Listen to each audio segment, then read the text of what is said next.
అవసరం కూడా లేదు.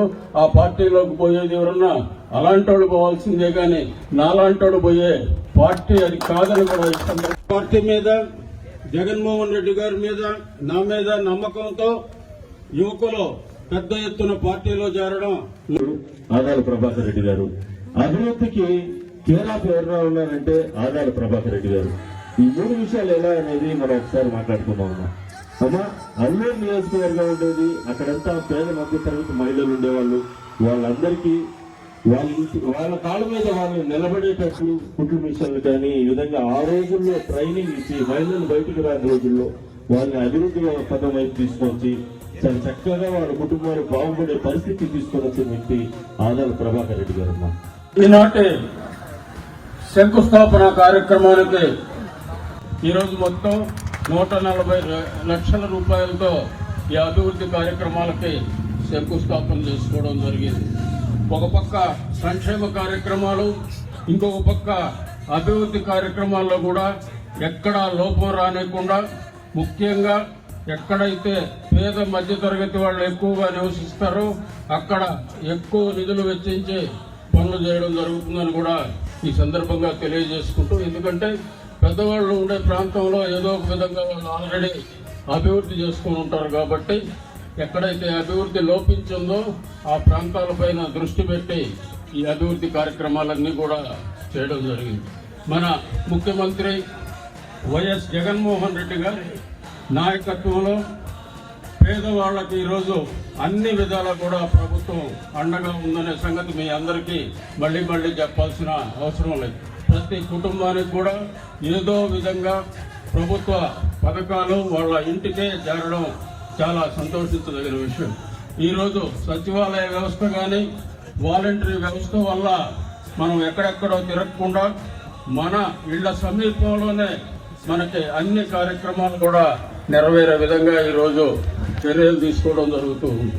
ఇలాంటి ప్రభుత్వాన్ని మనం ఆదరించాలి. కళ్ళబొల్లి మాటలు చెప్పే ప్రభుత్వాలని మనం ఎప్పుడు కూడా నమ్మకూడదు.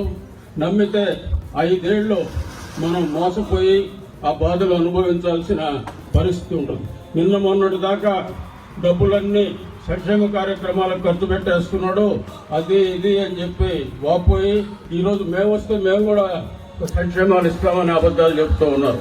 గతంలో చంద్రబాబు నాయుడు చెప్పిన ఒక్క కార్యక్రమం కూడా పూర్తిగా నెరవేర్చలేదు. 10 కార్యక్రమాలు చెప్తే 2 మాత్రమే నెరవేర్చేవాడు. ఈరోజు జగన్మోహన్ రెడ్డి గారు చెప్పిన ప్రతి ఒక్క కార్యక్రమాన్ని ఈ రోజు వరకు కూడా అమలు చేస్తూ ఉన్నాడు.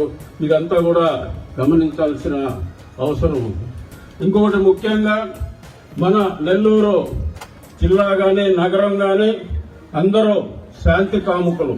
ఎవరు కూడా ఈ రచ్చలు, దౌర్జన్యాలు, రౌడీజాలు వీటిని సహించరు. అలాంటి ప్రాంతంలో మనం గతంలో చూసాం.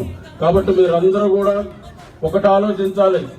అరాచకత్వం కావాలన్నా, అభివృద్ధి సంక్షేమం కావాలన్నా అనేది ఒక్కసారి ఆలోచించి నిర్ణయం తీసుకోవాల్సిన అవసరం ఉంది. నా మీద ఈ 9 నెలల నుంచి ఇన్ఛార్జ్ తీసుకున్న రోజు నుంచి పార్టీలో ఉండడాన్ని ఒక ప్రచారం పెట్టారు. పార్టీలో ఉండకుండా ఉంటే ఇంత అభివృద్ధి చేయాల్సిన అవసరం నాకు లేదు, ఇన్ని మీటింగ్లు పెట్టుకోవాల్సిన అవసరం లేదు, ఈ విధంగా తిరగాల్సిన అవసరం కూడా లేదు.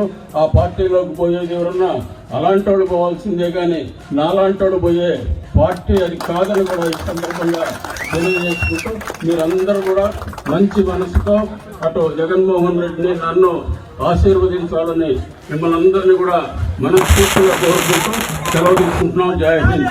రేపు 19వ తేదీ విజయవాడ నగరంలో 120 అడుగుల ఎత్తున 400 కోట్ల రూపాయలతో నిర్మించిన బాబాసాహెబ్ అంబేద్కర్ గారి విగ్రహావిష్కరణ జరిగే సమయంలో మనం ఇక్కడ అంబేద్కర్ గారి విగ్రహం పక్కనే కమ్యూనిటీ హాల్ నిర్మించుకోవడం చాలా సంతోషంగా ఉందని కూడా ఈ సందర్భంగా తెలియజేసుకుంటూ,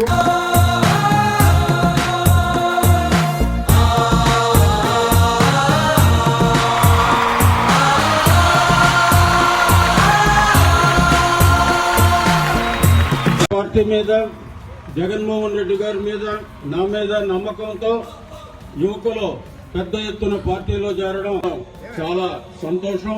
వాళ్ళని మనస్ఫూర్తిగా పార్టీలోకి ఆహ్వానిస్తూ వాళ్ళకి అన్ని విధాలా కూడా వాళ్ళకి మేము అండదండలు ఇచ్చి వాళ్ళకి అన్ని విధాలా మేము పార్టీలో సముచిత స్థానం ఇచ్చి వాళ్ళకి ఇక్కడ ఏ ఇబ్బందులు ఉన్నా ఏ అవసరాలు ఉన్నా మా అండదండలు పూర్తి స్థాయిలో ఉంటాయని కూడా తెలియజేసుకుంటూ వాళ్ళని మనస్ఫూర్తిగా పార్టీలోకి ఆహ్వానిస్తూ సెలవు తీసుకుంటున్నాం.